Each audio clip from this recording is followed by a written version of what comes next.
Bienvenue aux Nouvelles du voisinage. Aujourd'hui, j'ai comme invitée Madame Audrey Mougenot. Elle est directrice générale à l'organisme Resto Plateau. Bienvenue. Merci beaucoup. Oui, dites-moi, qu'est-ce que c'est que l'organisme Resto Plateau?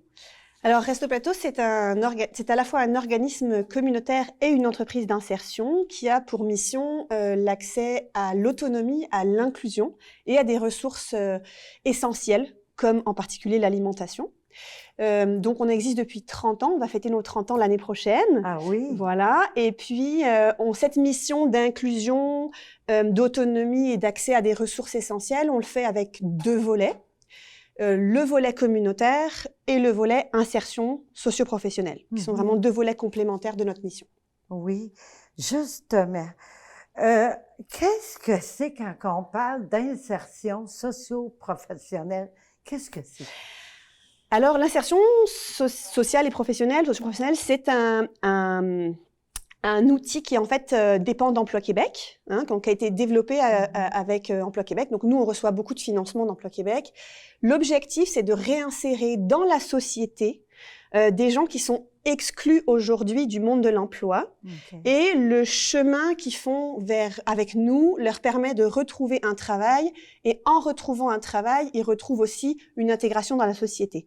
Si vous voulez, c'est un peu comme un tremplin. Nous, on sert de tremplin. C'est-à-dire qu'on accueille des gens qui n'arrivent pas à trouver un travail par eux-mêmes.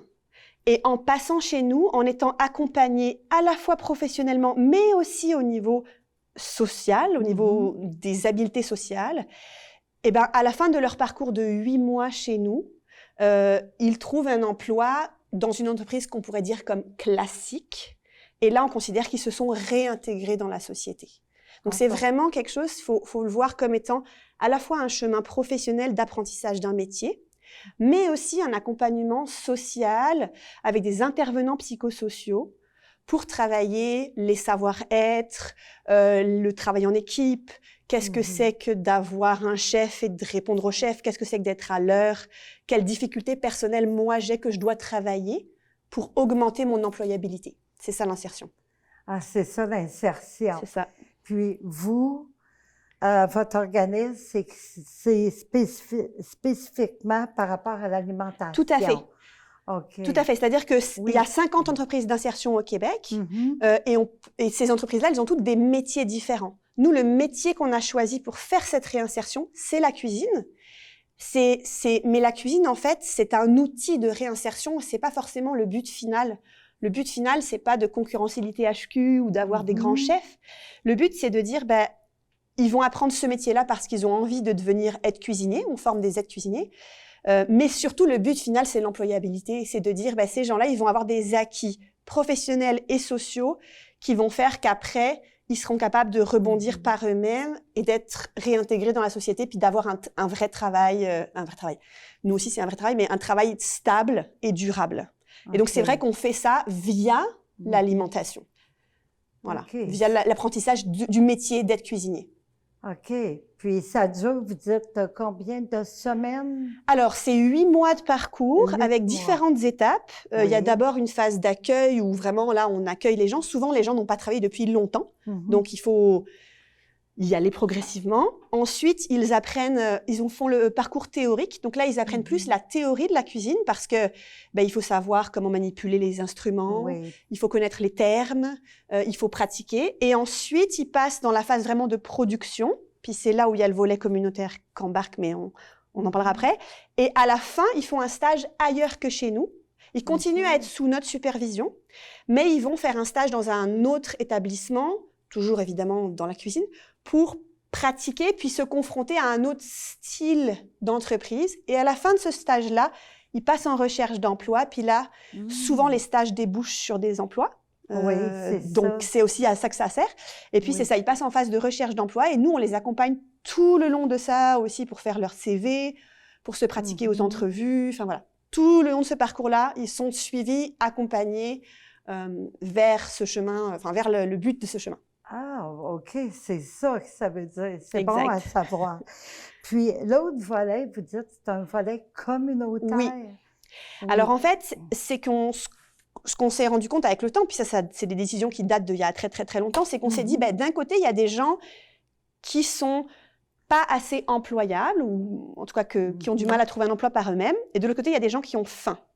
Oui. Peut-on concilier les deux? Puis ça, c'est le choix qu'a fait Resto Plateau dès son origine il y a 30 ans. C'est de dire, quitte à former des gens au métier de la cuisine, il faut bien qu'ils cuisinent quelque chose, et il faut bien que ça serve. Hein, on va pas jeter tout ça.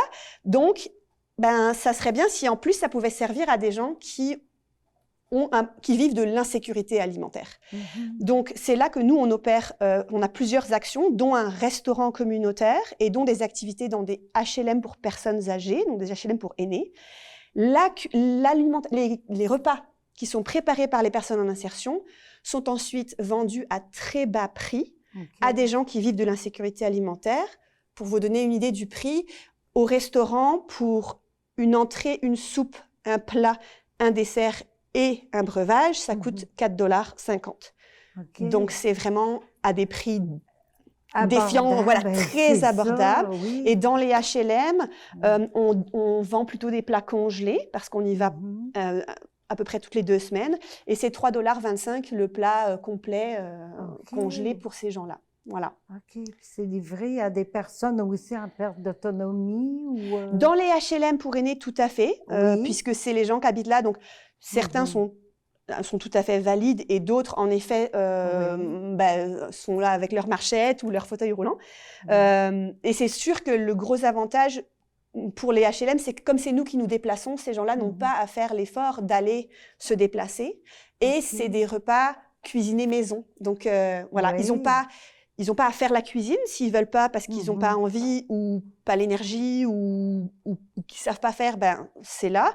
Et en plus, c'est livré en bas de la porte, donc il n'y a pas d'enjeu de déplacement. Oui, c'est ça. Puis aussi, j'ai su que les gens, ils peuvent aller manger sur place. Oui. C'est qui ces personnes-là qui peuvent aller manger sur place? C'est ça. Alors, le restaurant, il est ouvert tous les midis du lundi au vendredi de 11h30 à 13h30. Oui. Et il est ouvert à tous. Alors ça, c'est un autre choix qu'a fait Resto Plateau. C'est pas le cas de tous les restaurants communautaires dans Montréal. Nous, on a vraiment fait le choix d'être ouvert à absolument tout le monde. Donc, il n'y a pas besoin d'être membre, il n'y a pas besoin de dire qui on est. Voilà, il suffit de se présenter là. Oui. Et donc, on accueille aussi des gens qui viennent là pas forcément parce qu'ils vivent de l'insécurité alimentaire, mais pour d'autres raisons. On accueille beaucoup de gens qui viennent là parce qu'ils sont isolés.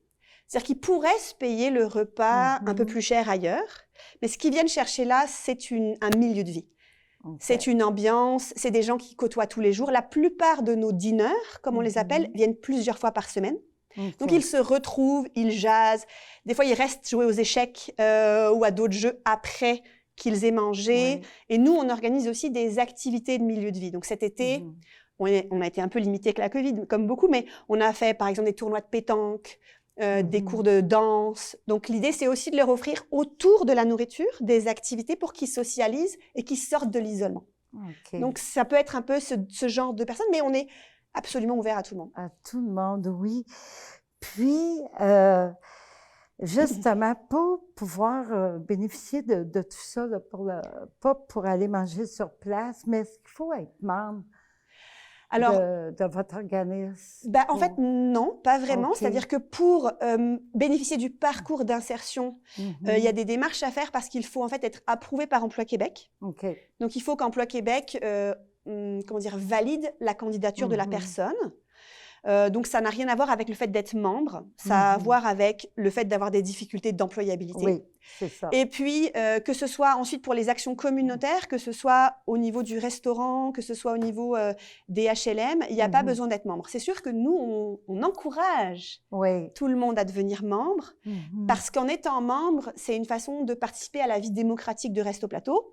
Et comme tout organisme, de voter, de participer aux grandes décisions, d'élire le conseil d'administration. Donc, c'était vraiment, voilà, c'est la vie démocratique, comme quand on est citoyen, puis on va voter pour nos élections, hein, en ce moment, on est là-dedans. Donc, c'est ça. Mais ce n'est pas un critère, on peut bénéficier des services même si on ne l'est pas. Et si on veut être membre, c'est 5 $ par an. Oh, mon Donc, Dieu, c'est bon. pas, c'est Oui. abordable, accessible à peu près à tout le monde. Oui. Ça m'amène justement une question. Pour vous aider, est-ce qu'on peut faire un don?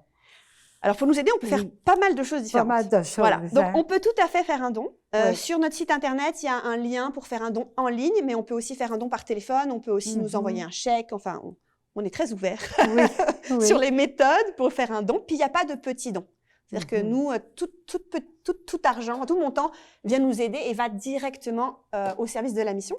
Ça, c'est une belle façon de nous aider. Devenir membre est aussi une belle façon parce que nous, on doit prouver qu'on est un organisme démocratique et donc plus on a de membres qui participent aux décisions, ben, plus on est démocratique. Donc ça, c'est important.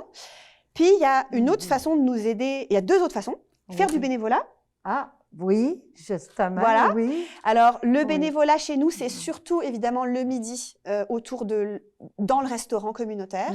Donc, ça consiste à soit servir dans les assiettes, voilà, dans la cafétéria. Ça peut être, en ce moment, on a beaucoup besoin d'aide pour désinfecter les tables et tout ça avec la Covid, accueillir les clients à l'entrée, servir les boissons, les cafés, etc. Ça, on a des bénévoles tous les jours, donc tout le monde est bienvenu. Et puis, la dernière façon de nous aider, ce dont on n'a pas encore vraiment parlé là, mais c'est qu'on a aussi une autre cuisine qui est toujours opérée par des personnes en insertion, donc en apprentissage, mais qui est notre service traiteur. Ah oui. Alors, notre service traiteur, c'est vraiment complètement différent de nos actions communautaires. Ça a vraiment pour but d'abord d'être un plateau de travail, d'entraînement pour les personnes qui apprennent. Donc là, elles font des bouchées cocktails, des choses très raffinées ou des sandwichs, des boîtes à lunch. Et c'est sûr que nous, on est un service traiteur corporatif, comment je pourrais dire, en compétition avec tous les traiteurs de Montréal. Et donc, commander chez nous plutôt que commander chez un autre traiteur, ça fait que les bénéfices vont à la mission. À la mission. Donc, s'il y a des gens qui nous écoutent et qui ont besoin de boîte à lunch pour une réunion ou quoi que ce soit, qui pensent à nous. Justement, moi, j'ai été faire des petites recherches sur votre site Internet, tout ça. J'ai vu qu'il y avait la location d'une belle salle avec écran géant pour différents événements. Tout à fait. C'est ça. Mais ça, c'est un peu la même chose aussi. On a une salle qui est très, très grande et dont on ne se sert qu'à midi. Donc, le soir, il se passe, enfin, sur l'heure du lunch, le soir, il ne se passe rien et le week-end non plus. Donc, notre idée, c'est aussi de dire, si des gens qui font des événements, des entreprises ou même d'autres OBNL qui ont besoin d'une grande salle veulent nous louer la salle, nous, c'est toujours pareil. Tout cet argent qui rentre, on peut le remettre dans la mission au service des personnes qui en ont besoin. Ah, c'est bien. Et il n'y a pas beaucoup de salles de cette taille sur le plateau. On est sur le plateau, puis c'est vraiment une grande salle, puis c'est assez rare dans le coin. Donc, voilà. C'est vrai. Est-ce que vous êtes beaucoup de personnes qui travaillent? Alors, quand même, du monde, oui, on est quand même assez gros, je vous dirais, dans l'écosystème des organismes communautaires. Au niveau des personnes en insertion, c'est 96 personnes par an qui passent, donc qui en moyenne, comme je vous dis, restent 8 mois. Et puis au niveau des équipes, ce qu'on appelle permanentes, on est 30. On est une trentaine. Ah, OK, quand même. Voilà. Oui, hein. Donc autour, ça fait beaucoup de paye à gérer. Oui, hein? Voilà. Oui. En terminant, quelles sont les coordonnées pour vous joindre? Alors, sur notre site Internet, vous avez toutes les coordonnées. Donc, notre site, c'est www.restoplateau, resto, R-E-S-T-O, plateau comme le plateau Montréal.com. Oui. Notre numéro de téléphone, 514-527-5997. Oui. Et puis, le courriel générique, c'est info, comme le mot info, @restoplateau.com. Et puis, le restaurant pour venir manger, donc encore une fois, 11h30, 13h30. L'entrée se fait au 44-50 rue Saint-Hubert. C'est à 50 mètres du métro Montréal. Ah, à 2 pas. Vraiment très, très proche. Vraiment. À 2 pas. Je vous remercie beaucoup, beaucoup, Madame Mignonneau, d'être venue à mon entrevue. Merci à vous pour l'invitation. Bon 30e. Merci beaucoup. Oui, merci. C'était Louise Miller pour les nouvelles du voisinage. À la prochaine.